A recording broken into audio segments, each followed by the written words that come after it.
It's time for the Joy of Blue collaboration project share, so let's see what I made this month using the color blue.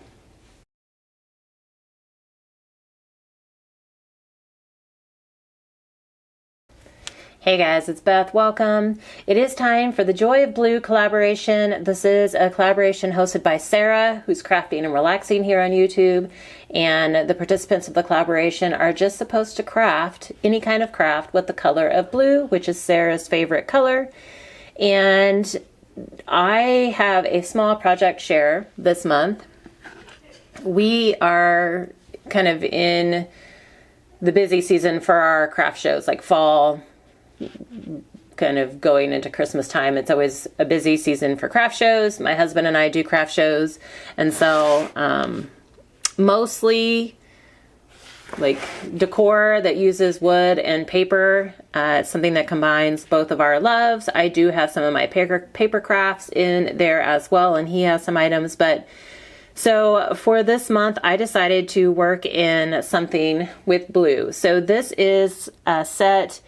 Grandpas are just dads with frosting. You could look at this two ways. It could mean that they're just dads with white hair, or it just means that you could take it to mean that they're just dads, but sweeter or, more fun kind of thing, because you always get spoiled by grandma and grandpa. So we have sets like this for grandmas as well. And then we have different names for grandma, grandpa, because we have discovered that everybody has a different name. Like when I grew up, it was really just grandma and grandpa, or grandmother, grandfather, but now there are all kinds of different names. So we do have different names that we offer that you can switch that out. But anyway, the point of me sharing this is that I made a set using blues. So I did just like a blue plaid, and then kind of there's a dark blue burlapish. It's hard to find in my stash anyway, papers that are not only masculine, but that are interchangeable, like, because people can mix and match this set. Like if there's another middle block, they can switch it out with, say, the green one or the gray one or the white, whatever. So it's been a challenge to find enough papers in my stash that I can have interchangeable coordinating sets that are like masculine. Feminine, I have no problem with, but. So anyway, these are just some 2x6s that were cut down, sanded, stained, and then I used Mod Podge to apply the paper, and then I have vinyl lettering, and then of course I seal over the top of them so that they are nice and durable. So that is my first project, and that is going in our craft shows coming up.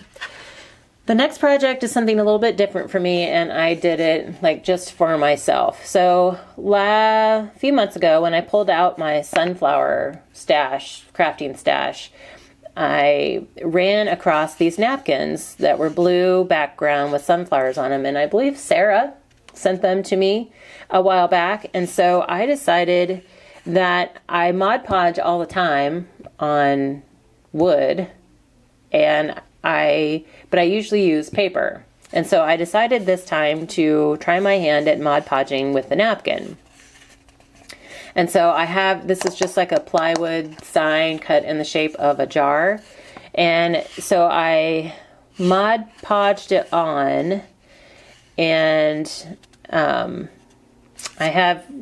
it's definitely more delicate than the paper I'm used to. So I have like a spot here that I kind of got, I guess, a little overzealous when I was smoothing it out.